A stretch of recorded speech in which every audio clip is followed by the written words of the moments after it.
안녕하십니까, 이광빈입니다. 우리 사회 문제점을 진단하고 지속 가능한 사회를 모색하는 뉴스프리즘 시작합니다. 이번 주 뉴스프리즘이 풀어갈 이슈 함께 보시겠습니다.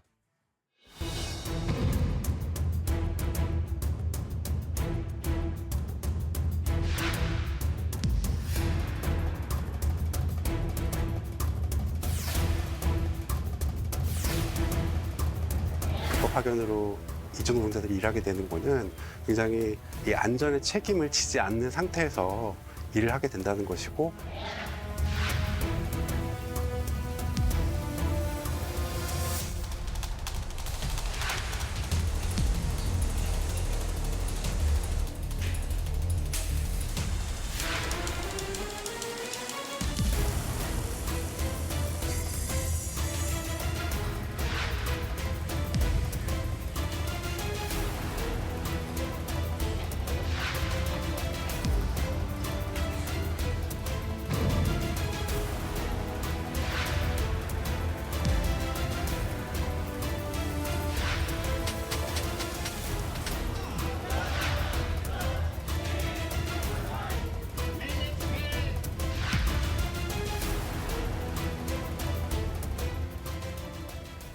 외국인 노동자 18명의 생명을 앗아간 경기도 화성 화재.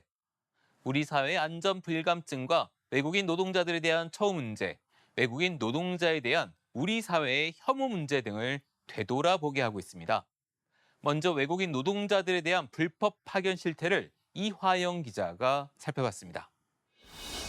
화성 아리셀 공장 화재 참사로 사망한 이주 노동자들이 불법 파견됐다는 의혹은 짙어지고 있습니다. 희생된 이주 노동자들이 했던 1차 전지 검수와 포장은 파견이 금지된 제조업 직접 생산 공정 업무일 가능성이 큽니다. 또 아리셀에 노동자를 보낸 업체 메이셀은 파견 허가를 받지 않은 것으로 확인됐습니다. 노동당국은 법 위반 의심 정황들을 들여다보고 있습니다. 수사팀을 꾸려 조사 중에 있습니다. 향후 법 위반 여부를 철저하게 확인하여 엄중 조치하겠습니다. 현행법상 파견은 32개 업종과 허가된 사업체를 통해 가능하지만 불법은 만연합니다. 파견 금지 업종 파견이나 무허가 파견의 경우 매해 전체 파견법 위반 진정 사건 중 50% 안팎의 비율을 기록하고 있습니다. 전문가들은 실제로는 원청이 지휘 감독하는 파견이지만 도급 형식을 띠는 형태가 현장에서 빈번하다고 설명합니다.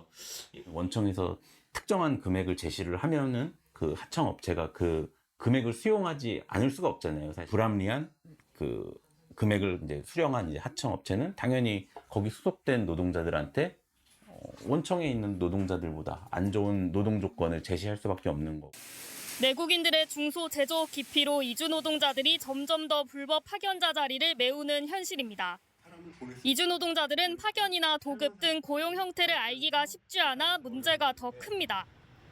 일단 사회 문화적으로 경험이 적고, 그다음에 언어적 소통도 어려운 이주 노동자들이 내가 지금 일하러 가는 게 파견인지 도급인지, 이게 파견이면 불법 파견인지 아닌지에 대해서 잘 알기 어려운 측면이 있는 것이죠. 전문가들은 불법 파견을 막고 참사가 반복되지 않으려면 노동당국이 법 위반 사항에 적극 개입해야 한다고 입을 모았습니다. 노동당국의 이제 지속적인 감독이나 엄격한 이제 법 집행이 이 문제를 해결할 수 있을 거라고 생각을 하거든요. 파견법에서 정하고 있는 것이기 때문에 이 관할 행정청의 행정관서의 이 관리 감독을 강화하는 것이 필요하고, 처벌을 강화하는 것이 어느 정도는 이런 문제를 해결하는 데 도움이 될 수 있을 거라 생각하고요. 그간 노동당국의 관리 감독이 소홀한 틈을 타 불법 파견이 만연해졌고 문제를 키웠다는 지적입니다. 연합뉴스TV 이화영입니다. 최근 조선업계에 외국인 노동자들이 두드러지게 늘어나고 있습니다. 경기 불황으로 대규모 명예퇴직 및 정리해고를 했던 조선업계가 다시 호황을 맞으면서 외국인 노동자들을 대거 고용하는 건데요. 그러나 이들에 대한 안전관리는 여전히 사각지대에 놓여 있는 게 현실입니다. 김영민 기자가 취재했습니다. 코로나 이후 수주 호황을 맞은 조선산업. 조선업계 빅3로 불리는 HD현대와 삼성중공업, 하나오션 모두 3, 4년치 일감을 일찌감치 수주받았습니다.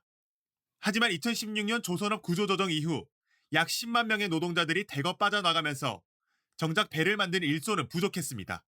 조선업계는 비정규직에다가 위험도 높은 작업 환경에 국내 인력 확보가 어려워지자 지난해부터 해외로 눈을 돌려 외국인 노동자를 대거 들여오기 시작했습니다. 정부도 비자 제도를 개선하는 등 외국인 인력 투입에 힘을 보탰습니다. 그러자 체류 자격을 가진 이주 노동자는 2022년 말 약 2,000명에서 지난해 5월 기준 7,000명으로 급증했습니다. 실제 조선소가 충원한 인력 10명 중 8명은 모두 외국인 노동자였습니다. 외국인 노동자에 대한 유입은 크게 늘었지만 이들에 대한 안전은 여전히 위협받고 있습니다. 올해 상반기에만 조선소에서는 10건의 중대재해가 발생했고 14명이 숨졌습니다. 지난해와 비교하면 4배가량 늘어난 겁니다. 대부분 하청 노동자였는데 이 가운데 외국인 노동자는 2명이었습니다. 이들은 조선소에서 사고가 급증한 원인으로 의사소통이 어렵다는 점을 꼽았습니다. 정부가 전문 인력 비자에 대해 한시적으로 조건을 완화했는데 현장에서는 소통이 안 돼 안전사고 위험만 가중되고 있다는 겁니다. 최근에 그 한 발판 업체에서 그 노동자가 사다리에서 일하다가 떨어져서 골절 사고를 당했는데 한 반이 10명인데 한국 노동자는 1명이고 9명이 이주 노동자였는데 국적이 4개 국적이었습니다. 이 노동자들이 전부 한국어는 잘 못하는 노동자들이거든요. 비정규직으로 채용된다는 점도 산재 위험을 높이는 요인 중 하나로 꼽힙니다. 장시간 노동에 몰리는 것은 물론 다쳐도 제대로 치료받기 힘든 환경에 처하기 쉬운 셈입니다. 작년부터 들어왔던 이 친구들은 1년 단위로 계약을 합니다. 그래서 마음에 안 들면 재계약을 거부합니다. 그러니 이 친구들은 시키면 시킨 대로 다 해야 됩니다. 잔업특근 다 해야 되고. 그래서 위험하고 열악한 곳은 하청으로 돌리고 하청은 결국은 외주로 넘어가는 거고 이것이 이제는 외주가 아니고 이주 노동자로 대치되는 그래서 위험의 외주화가 아니라 위험의 이주화라고 하는 주장이 나오는 것들이 최근 외국인 노동자 10명 중 6명 이상이 저임금과 위험한 작업 환경을 이유로 조선소를 떠나고 싶어 하는 것으로 조사됐습니다. 부족한 노동력을 채우기 위해 외국인 노동자들을 대거 데려왔지만 정작 제대로 된 안전관리는 뒷전인 상황입니다. 연합뉴스TV 김영민입니다. 화성 화재 참사에 많은 시민이 애도를 표하고 있는데요. 이런 가운데서도 외국인 노동자, 중국 동포에 대한 혐오 표현이 적지 않아 시민의 눈살을 찌푸리게 하고 있습니다. 주로 인터넷 댓글을 통해 나타나는데요.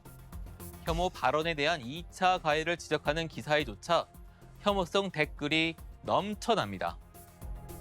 포털 댓글에서 이용자 대표성을 찾기는 어렵지만 외국인이 이런 댓글창을 본다면 우리 시민사회 수준을 오해하지 않을까 하는 우려까지 해봅니다. 특히 중국 동포를 겨냥한 혐오 표현이 많은데요. 조선족이 왜 중국 동포냐? 중국인들 떠나라는 정도의 표현은 양반으로 느껴질 정도입니다. 현장에 중국 동포가 나쁜 마음으로 불을 지르는 것 아니냐는 식의 도를 넘는 악성 댓글들도 횡행합니다.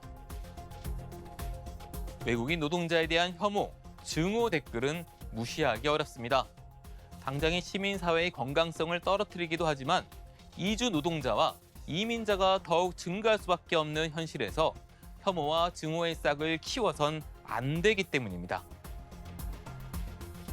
서구 사회에선 저출생으로 인한 인구 감소로 부족해진 노동력을 외국인이 메우기 시작한 지 오래됐습니다. 이민자가 경제를 지탱하게 한 요인 중 하나인 셈이죠. 최근 유럽의 경우 중동과 아프리카, 우크라이나에서 밀려드는 난민으로 골치를 앓고 있는데요. 유럽 각국은 인도주의적 차원으로 난민을 받아들이고 있지만 한편으로는 난민이 부족한 노동력을 메우길 기대하기도 합니다. 물론 이민자들이 일자리를 빼앗는다, 범죄를 저지른다는 식의 선동과 혐오로 극단주의 세력이 힘을 얻는 등의 부작용도 커지고 있습니다. 이는 서구 사회가 직면한 중대한 도전이기도 합니다.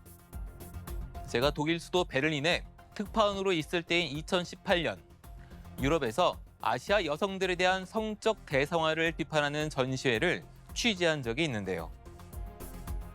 독일의 한국계 이민 2세인 최선주 영어 감독 겸 작가가 만든 작품에서 1968년 독일에 처음 도착한 파독 간호사와 관련된 영상과 사진을 볼 수 있었습니다.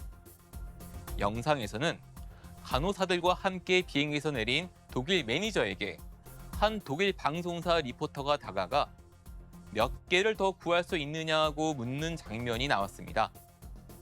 몇 명의 간호사가 한국으로부터 더 오느냐의 취지의 질문인데 파독 간호사를 물건 취급하는 표현을 쓴 겁니다. 당시 한 신문이 파독 간호사들을 계단의 모델처럼 나란히 줄지어 서도록 연출해 게재한 사진도 공개됐습니다. 당시 파독 간호사, 파독 광부들은 고국의 가족에게 힘들게 번 돈을 붙였죠. 한강의 기적에 종잣돈이었습니다. 귀국한 분들도 있지만 독일 사회에서 뿌리를 내리고 한국계 독일인, 독일의 주권자로서 살아가시는 분들도 많습니다. 이런 과거 한번 되새겨봐야 할 때가 아닐까요? 화성화재 참사는 산업재해로부터 보호받기 어려운 외국인 노동자의 현실이 고스란히 드러난 계기였는데요. 외국인 노동자는 점점 늘고 있는데 이들을 보호할 제도적 장치가 뒷받침되지 못하고 있는 겁니다. 관련 내용은 이은정 기자가 전하겠습니다. 안전교육도 받은 것도 없고요. 그냥 출근하자부터 앉아서 우리는 머리 숙이고 일만 했거든요. 외국인 노동자 18명의 목숨을 앗아간 화성 아리셀 공장 화재 참사. 함께 일했던 동료는 지금껏 회사의 안전교육은 없었다고 울분을 토했습니다. 실제로 사망자 대다수가 발견된 곳은 대피로가 아닌 출입문 반대편. 그동안 안전교육이 제대로 이뤄지지 않았을 거란 걸 짐작할 수 있는 대목입니다. 산업재해를 예방하고 쾌적한 작업 환경을 만들어주기 위해 마련된 산업안전보건법.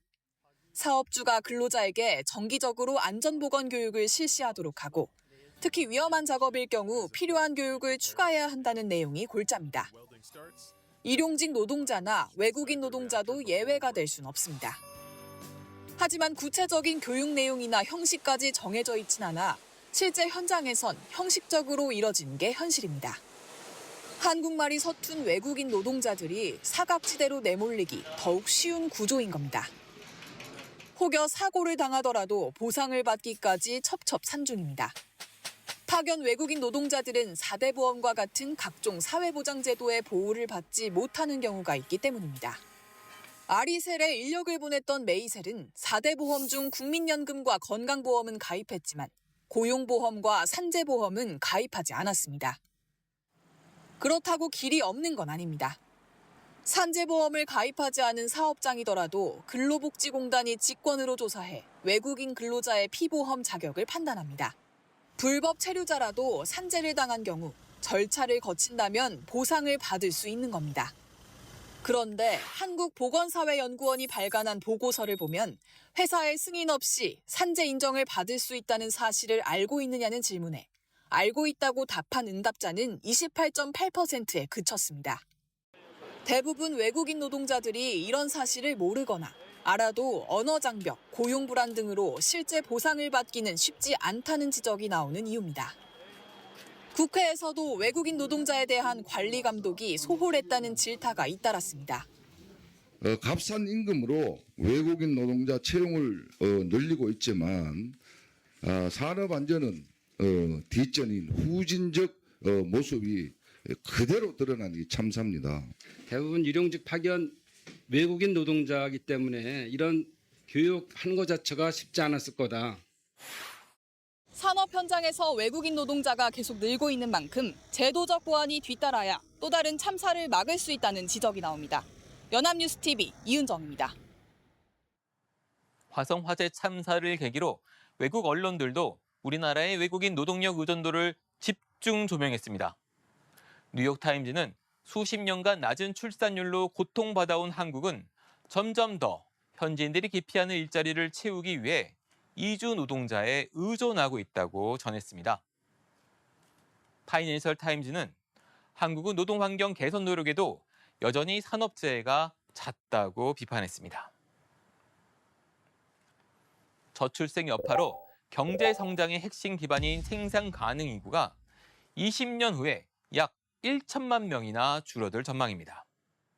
외국인 노동 인력에 대한 수요는 더 늘어날 수밖에 없는 구조인데요. 노동 현장의 구조적인 문제가 무엇인지 자세하게 살펴보고 실효성 있는 대책 마련이 시급해 보입니다. 무엇보다 이주 노동자들을 바라보는 우리들의 시각도 달라져야겠습니다. 이번 주 뉴스 프리즘은 여기까지입니다. 시청해주신 여러분 고맙습니다.